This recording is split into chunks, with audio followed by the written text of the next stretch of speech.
నమస్తే, welcome to burning issue. 4 దశాబ్దాల క్రితం ఢిల్లీ వీధుల్లో తెలుగువాడి ఆత్మగౌరవం తాకట్టులో ఉన్న సమయం అది. సరిగ్గా అప్పుడే ఓ ప్రభంజనం మొదలైంది.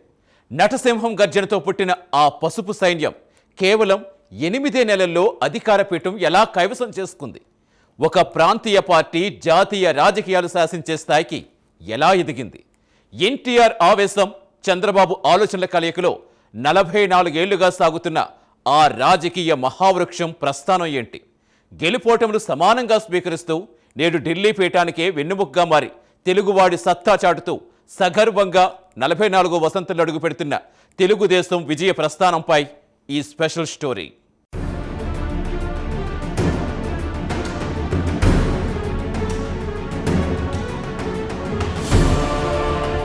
తెలుగు నేల మీద ఆత్మగౌరవం అనే నినాదం ఒక పవర్ఫుల్ పొలిటికల్ ఫోర్స్గా మారి దశాబ్దాల తరబడి దేశ రాజకీయాల్లో చెరగని ముద్ర వేయడం వెనుక తెలుగుదేశం పార్టీ నడిచిన సుదీర్ఘ ప్రస్థానం ఉంది. 1982 మార్చిలో ఎన్టీఆర్ లాంటి ఒక గ్రేట్ యాక్టర్ కేవలం 8 నెలల షార్ట్ టైంలో పవర్లోకొస్తారని అప్పట్లో ఎవరూ ఊహించలేదు. కానీ ఢిల్లీ పీఠం ముందు మన ఆత్మగౌరవాన్ని తాకట్టు పెట్టకూడదనే సింగిల్ పాయింట్ ఎజెండాతో పుట్టిన ఈ పార్టీ నేడు 44వ వసంతంలోకి అడుగుపెడుతూ ఒక మహావృక్షంలా ఎదిగింది. ఈ లాంగ్ జర్నీలో ఎన్నో ఎత్తుపల్లాలు, సవాళ్లు ఎదురైనప్పటికీ ఢిల్లీ వేదికగా తెలుగువాడి సత్తా చాటిన పార్టీగా తన ఉనికిని సగర్వంగా చాటుకుంటూనే ఉంది. ఒక ప్రాంతీయ పార్టీ జాతీయ స్థాయిలో బలమైన వాయిస్గా ఎలా మారిందో ఈ ప్రస్థానం చూస్తే స్పష్టంగా అర్థమవుతుంది.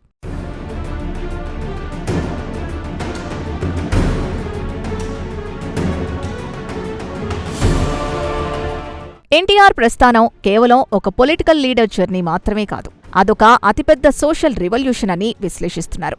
అప్పటి వరకు పాలిటిక్స్ అంటే కేవలం కొద్దిమంది ఎలైట్ వర్గాలకే పరిమితం అనే ఫీలింగ్ ఉండేది. కానీ ఆ పాతకాలపు ఆలోచనల్ని పటాపంచలు చేస్తూ సామాన్యులకు, బ్యాక్వర్డ్ క్లాసెస్ వారిని చట్టసభలకు పంపిన ఘనత ఖచ్చితంగా తెలుగుదేశం పార్టీకే దక్కుతుంది. కంచు మోగినట్లు కనకంబు మోగున అన్న సామెతలాగా ఆర్భాటాలు లేకుండా సైలెంట్గా సమాజంలో అట్టడుగు వర్గాలకు పొలిటికల్ ఎంపవర్మెంట్ ఇచ్చి అసలైన బంగారం లాంటి నాయకత్వాన్ని తయారు చేసింది. సమాజంలో అంతరాలు తగ్గించడానికి టీడీపీ వేసిన పునాది చాలా స్ట్రాంగ్గా నిలబడిందని చెప్పవచ్చు. సామాజిక న్యాయం కేవలం మాటల్లో కాకుండా చేతల్లో చూపించిన తీరు నేటికీ చర్చనీయాంశం.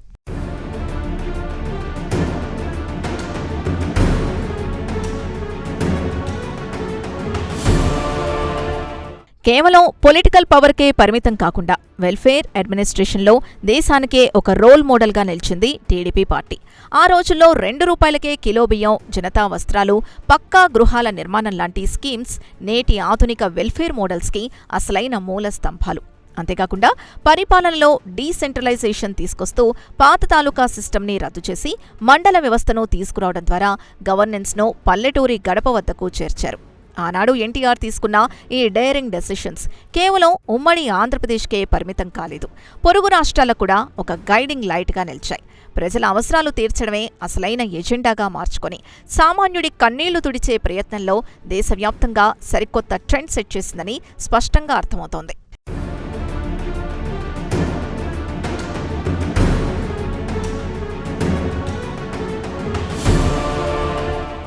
సమాజంలో సగం ఉన్న మహిళలకు ప్రాధాన్యత ఇవ్వకుండా డెవలప్మెంట్ సాధ్యం కాదని బలంగా నమ్మిన పార్టీ టీడీపీ. అందుకే హిందూ వారసత్వ చట్టానికి చారిత్రాత్మక సవరణలు తీసుకొచ్చి కుటుంబ ఆస్తిలో ఆడపిల్లలకు సమాన హక్కు కల్పించిన క్రెడిట్ ఈ పార్టీ ఖాతాలోనే ఉంది. ఇది విమెన్ ఎంపవర్మెంట్ దిశగా దేశవ్యాప్తంగా ఒక పవర్ఫుల్ సంకేతాలిస్తోంది. అలాగే లోకల్ బాడీ ఎలక్షన్స్లో మహిళలకు రిజర్వేషన్లు కల్పించి వారిని పొలిటికల్ లీడర్లుగా మార్చారు. బీసీలకు రాజకీయంగా పెద్దపీట వేస్తూ గ్రామస్థాయి నుండి రాష్ట్ర స్థాయి వరకు లీడర్షిప్ డెవలప్ చేశారు. నేటి పాలిటిక్స్లో మనం చూస్తున్న ఎంతో మంది సీనియర్ నాయకులు ఆనాడు టీడీపీ ఇచ్చిన ఎంకరేజ్మెంట్తో ఎదిగినవారే.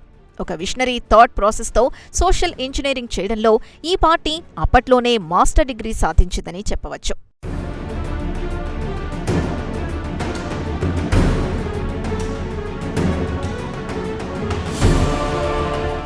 జాతీయ పాలిటిక్స్లో ఒక రీజనల్ పార్టీ సెంటర్ ఆఫ్ అట్రాక్షన్గా మారడం అనేది ఇండియన్ పొలిటికల్ హిస్టరీలోనే ఒక రేర్ ఫెనామినా.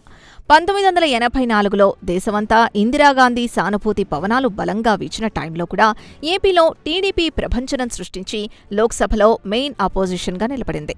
ఆ తర్వాత నేషనల్ ఫ్రంట్ ఎస్టాబ్లిష్మెంట్లో ఎన్టీఆర్ ప్లే చేసిన కీ రోల్ ఢిల్లీ వీధుల్లో తెలుగువాడి సత్తా చాటిన పార్టీ ఏది అంటే అందరూ టీడీపీ వైపే చూసేలా చేసింది. కేంద్రంలో నాన్ కాంగ్రెస్ గవర్నమెంట్స్ ఫార్మేషన్కు ఒక సాలిడ్ ప్లాట్ఫామ్ క్రియేట్ చేసిన వారిలో ఆయన ముందు వరుసలో ఉంటారు. ఆనాటి నుంచి నేటి వరకు ఢిల్లీ రాజకీయాల్లో రాష్ట్ర ప్రయోజనాల కోసం ఒక ప్రెషర్ గ్రూప్లా ఎలా పనిచేయాలో ఈ పార్టీ నేర్పిన పాఠాలు ఇప్పటికీ ఇతర రీజనల్ పార్టీలకు సిలబస్గా ఉపయోగపడుతున్నాయి.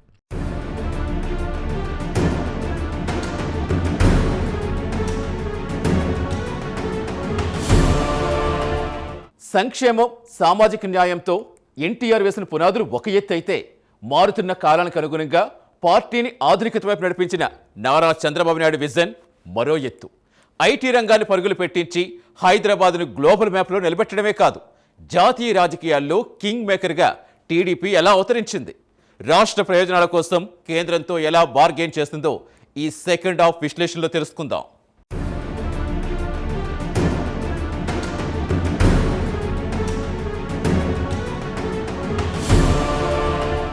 ఎన్టీఆర్ ఎరా ముగిసిన తర్వాత పార్టీ లీడర్షిప్ పగ్గాలు చేపట్టిన నారా చంద్రబాబు నాయుడు టీడీపీని ఒక మోడ్రన్ పొలిటికల్ మిషన్గా అప్గ్రేడ్ చేశారు. గ్లోబలైజేషన్ వేవ్ని కరెక్ట్గా క్యాచ్ చేసి రాష్ట్రాన్ని ఐటీ, ఇండస్ట్రియల్ సెక్టార్స్ వైపు మళ్లించడంలో ఆయన విజన్ ఒక గేమ్ చేంజర్. హైదరాబాద్ సిటీని ఒక గ్లోబల్ ఐటీ హబ్గా మార్చడం వెనుక ఆయన పడ్డ డెడికేషన్, ఆనాడు వేసిన ఫౌండేషన్స్ నేడు లక్షలాది మంది యూత్కి బ్రైట్ కెరీర్ ఇస్తున్నాయి. ఎన్టీఆర్ ఒక ఎమోషన్ అయితే చంద్రబాబు ఒక థాట్ ప్రాసెస్. ఈ ఇద్దరి కాంబినేషన్ టీడీపీని ఒక పవర్ హౌస్గా మార్చింది. భవిష్యత్తును ముందుగానే ఊహించి ఎకనామిక్ రిఫార్మ్స్ను అడ్జస్ట్ చేసుకోవడంలో నాడు ఏపీని దేశంలోనే ఫస్ట్ ప్లేస్లో నిలబెట్టారు. ఈ ట్రాన్సిషన్ ఒక ప్రాంతీయ పార్టీ ప్రొఫెషనల్ అప్రోచ్కు అర్థం పడుతోందని విశ్లేషిస్తున్నారు.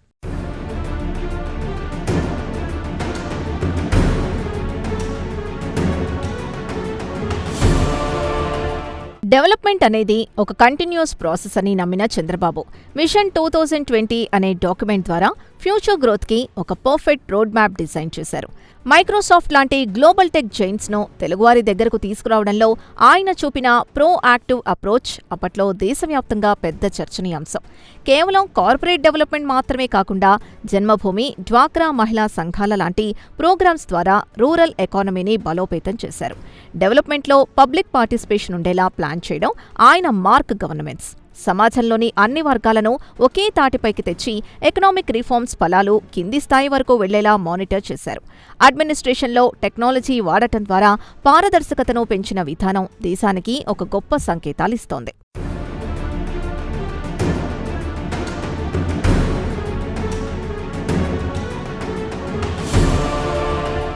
చంద్రబాబు నాయుడు హయాంలోనే నేషనల్ పాలిటిక్స్లో టీడీపీ అసలైన కింగ్ మేకర్గా అవతరించింది. యునైటెడ్ ఫ్రంట్ గవర్నమెంట్స్ ఫార్మేషన్లో కన్వీనర్గా వ్యవహరిస్తూ ప్రధానమంత్రుల్ని డిసైడ్ చేసే రేంజ్లో ఆయన చక్రం తిప్పారు. ఆ తర్వాత వాజ్పేయి నేతృత్వంలోని ఎన్డీఏ ప్రభుత్వానికి బయట నుంచి సపోర్ట్ చేస్తూనే వాటి ఉమ్మడి ఏపీ డెవలప్మెంట్కు కావాల్సిన ఫండ్స్, ప్రాజెక్టు రాబట్టడంలో సక్సెస్ అయ్యారు. నేషనల్ హైవేల విస్తరణ, గ్యాస్ బేస్డ్ పవర్ ప్రాజెక్ట్స్ లాంటివి ఈ బార్గెయినింగ్ పవర్తో వచ్చినవే. ఎంత చెట్టుకు అంత గాలి అన్న సామెతలాగా పార్టీ రేంజ్ పెరిగే కొద్దీ జాతీయ స్థాయిలో దానికి ఎదురైన ఛాలెంజెస్, తీసుకున్న బాధ్యతలు కూడా అంతే పెద్దవిగా మారాయి. ప్రాంతీయ అస్తిత్వాన్ని కాపాడుకుంటూనే జాతీయ సమగ్రతకు కట్టుబడి ఉండటం టీడీపీకి మాత్రమే సాధ్యమైన ఒక స్పెషల్ క్వాలిటీ.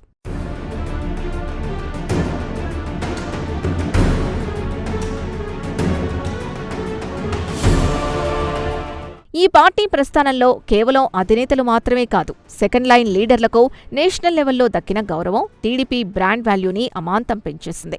ఒక దళిత నాయకుడు జీఎంసీ బాలయోగిని ఏకాభిప్రాయంతో లోక్సభ స్పీకర్గా ఎంపిక చేయడంలో టీడీపీ కీ రోల్ ప్లే చేసింది. ఆయన సభను రన్ చేసిన హుందాతనం దేశ చరిత్రలోనే ఒక మైలురాయి. అలాగే ఎర్రంనాయుడు, అశోక్ గజపతిరాజు లాంటి సీనియర్లకు కీలక పదవులు దక్కాయి. నేటి రామ్మోహన్ నాయుడు లాంటి యంగ్ బ్లడ్ వరకు సెంట్రల్ క్యాబినెట్లో తమ మార్కు చూపిస్తున్నారు.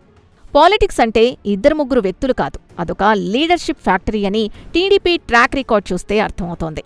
సామాన్య కార్యకర్తల్ని సైతం ఎంపీలను చేసి వారికి మినిస్టర్ పోస్టులిప్పించిన గొప్ప కల్చర్ కేవలం ఈ తెలుగువాడి సత్తా చాటిన పార్టీకే సొంతమని చెప్పవచ్చు.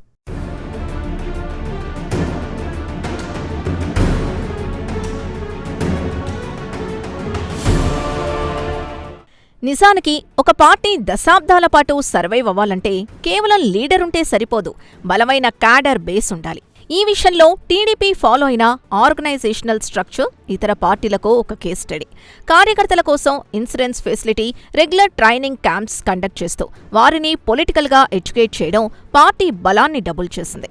ఇంటర్నల్ డెమోక్రసీని మెయింటైన్ చేస్తూ నిరంతరం కొత్త రకం లీడర్లను ఎంకరేజ్ చేయడం వల్లే ఈ ఆర్గనైజేషన్ ఎప్పుడూ యాక్టివ్గా ఉంటుంది.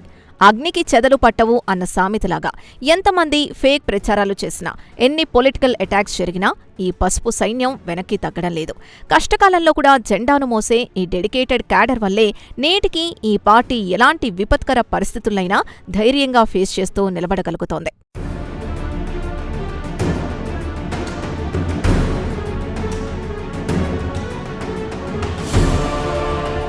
పొలిటికల్ జర్నీలో ఎప్పుడూ సక్సెస్ మాత్రమే ఉండదు, ఫెయిల్యూర్స్ కూడా గట్టి పాఠాలే నేర్పుతాయి. 2004 నుండి 2014 వరకు 10 ఏళ్ల పాటు అపోజిషన్లో ఉండటం టీడీపీకి ఒక కఠినమైన పరీక్ష. కానీ ఈ గ్యాప్లో చంద్రబాబు నాయుడు సైలెంట్గా కూర్చోలేదు. తన లాంగ్ పాదయాత్ర ద్వారా డైరెక్ట్గా పబ్లిక్లోకి వెళ్లి గ్రౌండ్ రియాలిటీని, వాళ్ళ కష్టాల్ని పర్సనల్గా తెలుసుకున్నారు. పవర్లో ఉన్నప్పుడు తీసుకున్న నిర్ణయాల్లోని లోటుపాట్లను సరిదిద్దుకొని పబ్లిక్ పల్స్కు తగ్గట్టుగా పార్టీ ఫిలాసఫీని రీడిజైన్ చేశారు. ఈ 10 ఏళ్ల స్ట్రగుల్ అనేది పార్టీని డీమోరలైజ్ చేయకపోగా మరింత రఫ్ అండ్ టఫ్గా తయారు చేసింది. రాజకీయాల్లో ఓపిక, పట్టుదల ఎంత అవసరమో నాటి ఈ ఫేస్ స్పష్టమైన సంకేతాలిస్తోంది. ఓటమిని కూడా ఒక లెర్నింగ్ కర్వ్గా మార్చుకొని బౌన్స్ బ్యాక్ అవడం ఈ పార్టీ డిఎన్ఏలోనే ఉంది.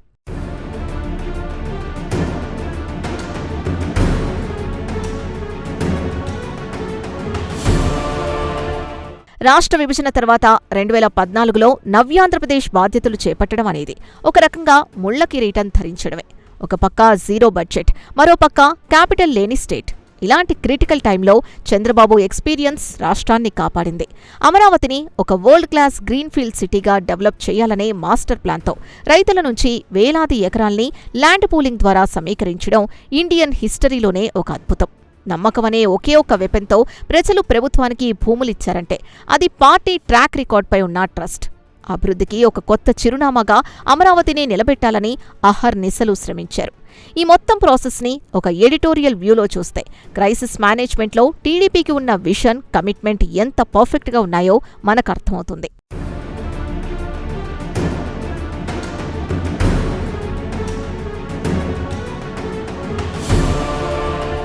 కానీ 2019 ఎలక్షన్ రిజల్ట్స్ పార్టీ హిస్టరీలో ఒక బిగ్గెస్ట్ షాక్. కేవలం 23 సీట్లతో అపోజిషన్కు పరిమితం కావడం లీడర్షిప్ని, క్యాడర్ని డీప్ డిఫెన్స్లో పడేసింది. దీంతో 5 ఏళ్ల కాలంలో పార్టీ ఫేస్ చేసిన హెరాస్మెంట్, లీడర్స్పై పెట్టిన కేసులు, స్వయంగా పార్టీ ప్రెసిడెంట్ జైలుకు వెళ్లాల్సిన సిచ్యువేషన్ రావడం లాంటివి ఏ ఇతర రీజనల్ పార్టీకైనా జరిగుంటే అడ్రస్ లేకుండా పోయేవి. కానీ ఇక్కడే టీడీపీ రూట్స్ ఎంత స్ట్రాంగ్గా బయటపడింది. లీడర్ జైల్లో ఉన్నప్పుడు క్యాడర్ చూపించిన ఎమోషనల్ బాండింగ్, రోడ్లపై వారు చేసిన పోరాటాలు అన్నీ ఇన్నీ కావు. ఎన్ని ప్రెషర్స్ వచ్చినా, ఎంత అణిచివేతకు గురైనా పార్టీ లాయల్టీని వదులుకోలేదు. పాలిటిక్స్లో సింపతి కంటే ఒక సైద్ధాంతిక పునాది ఉన్న పార్టీ మాత్రమే ఇలాంటి టార్చర్స్ని తట్టుకొని సర్వైవ్ కాగలదని ఈ గడ్డు కాలం నిరూపించింది.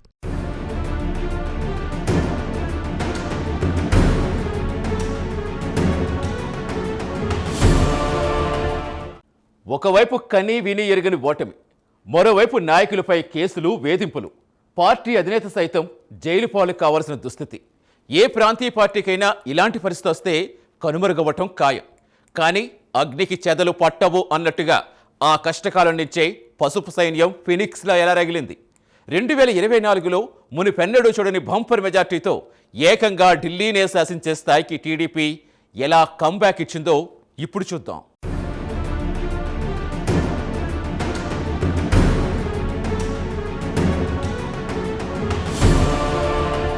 2024 ఎన్నికల ఫలితాలు కేవలం ఒక పొలిటికల్ విక్టరీ కాదు, అది అణిచివేతపై రగిలిన ఒక మహా విస్ఫోటనం.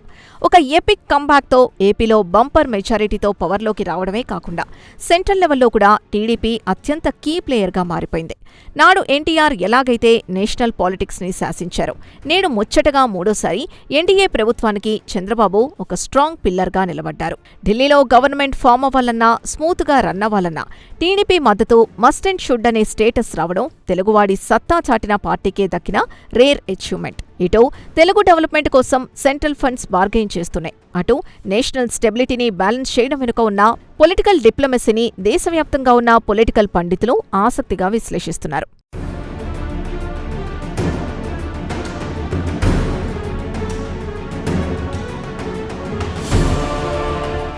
ఇక ఫ్యూచర్ పాలిటిక్స్ అంతా యూత్ అండ్ టెక్నాలజీ మీదే డిపెండ్ అయి ఉంటుంది. ఈ మార్పుని ముందుగానే గ్రహించిన టీడీపీ లోకేష్ లాంటి యంగ్ లీడర్షిప్ను ముందు పెట్టి కొత్త జనరేషన్కు కనెక్ట్ అవుతోంది. డిజిటల్ యుగానికి తగ్గట్టుగా పార్టీని ఆర్గనైజ్ చేస్తూ social media campaigns, data driven పాలిటిక్స్తో ముందుకు సాగుతూ డివెన్స్తో ముందుకు వెళ్తున్నారు. రెడ్ బుక్ పేరుతో క్యాడర్లో కాన్ఫిడెన్స్ నింపిన తీరు ఇటీవలి కాలంలో పెద్ద చర్చనీయాంశం. అలాగే కేవలం పాలిటిక్స్కే పరిమితం కాకుండా ఎన్టీఆర్ ట్రస్ట్ ద్వారా blood banks, education institutions run చేస్తూ సోషల్ రెస్పాన్సిబిలిటీని కూడా తీసుకుంటున్నారు. ఏ ఆపద వచ్చినా రెడ్ క్రాస్ కంటే ముందు టీడీపీ క్యాడర్ అక్కడ ఉంటుందనే పేరు తెచ్చుకున్నాడు. ఈ modern approach and social service combination పార్టీకి ఫుల్ మైలేజ్ ఇస్తోంది.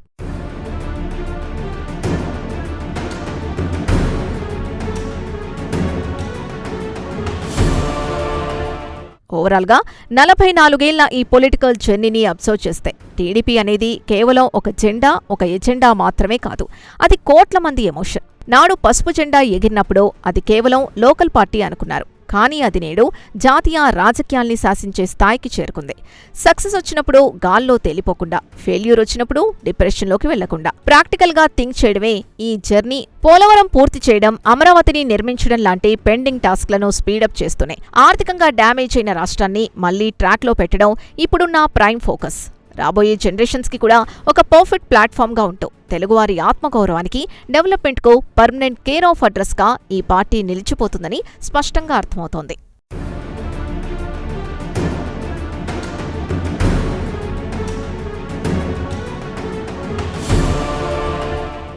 చూసారుగా, ఒక జెండా కోట్ల మంది గుండె చప్పుడుగా ఎలా మారిందో.